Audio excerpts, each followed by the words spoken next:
नगर निगम अपने आप को अपने प्रोटोकॉल के हिसाब से पहले फिट कीजिए। शहर की पूरी सफाई नहीं हो पा रही है, ट्रैफिक व्यवस्था अस्त व्यस्त है।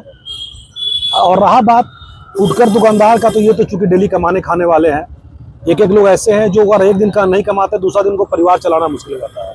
तो इनके साथ तानाशाही पूर्वक रवैया नहीं अपनाना है, क्योंकि हमारी जो सरकार गठबंधन की सरकार है, ये अबुआ सरकार, गरीबों की सरकार है। इनके इस आचरण से सरकार पे असर पड़ रहा है, सरकार की छवि खराब हो रही है। उसका हम लोग कड़ाई से विरोध किए कि ये नहीं चलेगा, आप तरीके से काम करें। गरीब लोगों का आजीविका पे असर नहीं पड़ना चाहिए। आप नियम का पालन करें, हाईकोर्ट का निर्देश जरूर उसका पालन करें, लेकिन इनका आजीविका पहला प्राथमिकता, उसको भी ध्यान दें। सरकार का भी नियम का पालन हो, लेकिन इनके आजीविका रोक के सरकार के नियम को नहीं, माने हाईकोर्ट का नियम को पालन न करें। बहुत जगह पे कमियां है, सबको मिला जुला के ठीक करें। इन लोग का जो डेली कमाने खाने वाले लोग हैं, उनके प्रति सहानुभूतिपूर्वक विचार रखते हुए और एक अच्छे तरीके से, ये नहीं कि उनका दुकान तोड़ दे रहा है, ये नहीं करना है। इन लोगों के द्वारा कहा गया, कल जाके इन लोग जगह बता रहे हैं जहाँ पे वैकल्पिक व्यवस्था भी इन लोग को सुचारू किया जाएगा। ये बात अभी भी बहुत अच्छे माहौल में बातचीत हुई है। मुझे पूर्ण विश्वास है कि कल इन लोग का मसला क्या आप लोग को लग रहा है मसला हल हो जाएगा? जी सारे लोग से बातचीत हुआ, इन लोगों के सामने बातचीत हुई है, इन लोगों के सामने बैठा के बातचीत किया गया है। तो मोटा मोटी उम्मीद है आइए भागेगी ना। सारे लोग थे, अपने अपने टीम के लोग थे, सारे लोग थे, लेकिन बातचीत लोगों के सामने बातचीत हुई है, मसला मोटा मोटी हल हो जाना। आज नगर आयुक्त से मिलने गए थे हम लोग। एक गरीब फुटपाथ दुकानदार लोग 15 दिन से भूखमरी, हजारीबाग में इन लोग का भूखमरी के इस कगार पर चले गए हैं। इन लोग के साथ में हम लोग लेकर के गए थे और वहां पर ही नगर आयुक्त के सामने बैठक हुआ और बैठक में ये निर्णय हुआ कि जब तक नगर निगम के अंदर कोई भी फुटपाथ दुकानदार को तब हटाया जाएगा जब उनकी वैकल्पिक व्यवस्था मैं करूं। नगर आयुक्त का कहना है 2014 में माननीय उच्चतम न्यायालय का एक आदेश आया है कि किसी भी फुटपाथी दुकानदार को तब हटाना है जब उसका पहले वैकल्पिक व्यवस्था कर दें, लेकिन उसका ना पालन करते हुए इन लोगों का गुमटी, ठेला, खोमचा को जेसीबी मशीन से तोड़ करके हटा दिया गया है। ये नगर आयुक्त हजारीबाग ने षड्यंत्र के तहत सरकार को बदनाम करने के लिए ऐसा कर रहे थे। आज जब उनसे हम लोगों को जाकर मिला और वो आश्वासन दिए हैं कि हम तब तक नहीं हटाएंगे जब तक उन लोग को हम वैकल्पिक व्यवस्था नहीं करेंगे। बात दूसरा रहा, ये पार्किंग जो जहाँ तहाँ इन लोगों ने अपना पार्किंग की व्यवस्था किया है, वहाँ इन लोग बिना नियम कानून का पार्किंग लगा दिया है। गरीब लोग वो पार्किंग शुल्क से मर रहा है। इन लोग जाम नहीं छोड़ा पा रहे हैं, हमेशा आए दिन भीड़ भाड़ लगा रहता है।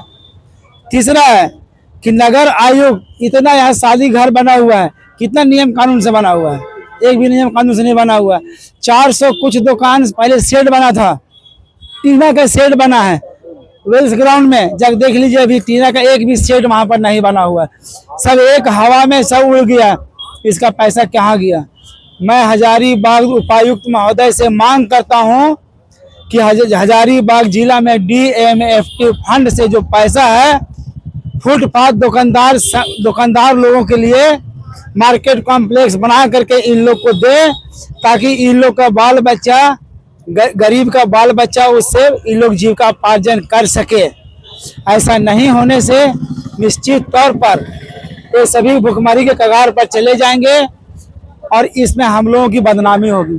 मैं विनम्र आग्रह कर रहा हूँ हजारीबाग उपायुक्त महोदय से कि इन लोग का वैकल्पिक व्यवस्था करा के सर उसके बाद ही इन लोग को हटाइए। 3 महीने से अतिक्रमण चल रहा है बहुत बुरी तरह से, जो हमारे जीवन पर, पेट पर, बाल बच्चा, पढ़ाई पर, सभी पर असर पड़ रहा है, बड़ी बुरी तरह से पड़ रहा है सर। तो इसके लिए चाहेंगे नगर निगम प्रशासन, जिला प्रशासन हो, कांग्रेस कमेटी भी, जो भी हमने सहयोग में है, उनसे निवेदन है, आग्रह है भाई लोग से कि हमें रोज जीने खाने का जो तरीका है, अस्थायी व्यवस्था, उसको किया जाए। सबसे पहला जो हम लोग 2014 के अधिनियम के तहत एक केंद्र से, ये सुप्रीम कोर्ट से हुआ था कि फुटपाथ भेंडी जोन का मार्केट लेके फुटपाथ तो पहले बसाया जाए फिर उजाड़ा जाए। तो ये 2014 के नियम तहत कोई भी आज तक इस नियम को कोई पालन नहीं किया है। भेंडी जोन आज तक नहीं बना हुआ। 14 में ही पास हुआ था, 6 जगह का पास हुआ था, जैसे 6 जगह का चारों कोना में, हजारी जो चारों कोना पास हुआ था, लेकिन वो कोई काम नहीं हुआ। DPR बन चुका था, फंडिंग भी आ गया था। आज के बैठक के बाद आपको लगता है कि आगे चल के होगा? अब लग रहा है कि हमारे कांग्रेस कमेटी इस पे देख रहे बहुत कड़े से मतलब संज्ञान में ले रहे हैं। हमको लगा कि विश्वास है कि ये लोग के चलते हम लोग वेंडर मार्केट बनेगा। क्या नाम हुआ आपका? राजेश कुमार गुप्ता, गरीब फुटपाथ दुकानदार संघ अध्यक्ष।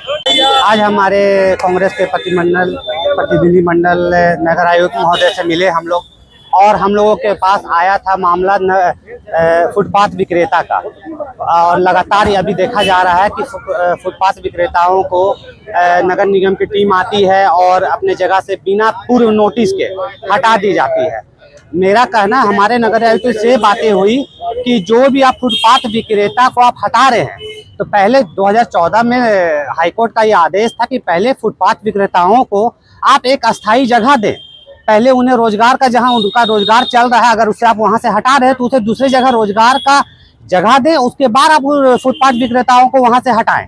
तो ये ना करते हुए नगर निगम की टीम उन्हें अपने स्थान से हटा दे रही है, तो उनका रोजगार कैसे चलेगा? उन लोग डेली कमाते खाते हैं, फिर उनका रोजगार चलता है, तो फिर तो उनको भुखमरी की समस्या आ जाएगी।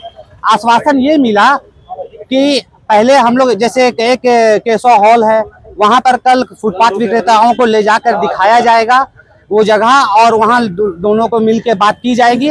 अगर वो जगह सेट हो जाता है तो पहले इन्हें अस्थायी रूप से वहां बसाया जाएगा, उनके बाद उन्हें वहां से हटाया जाएगा।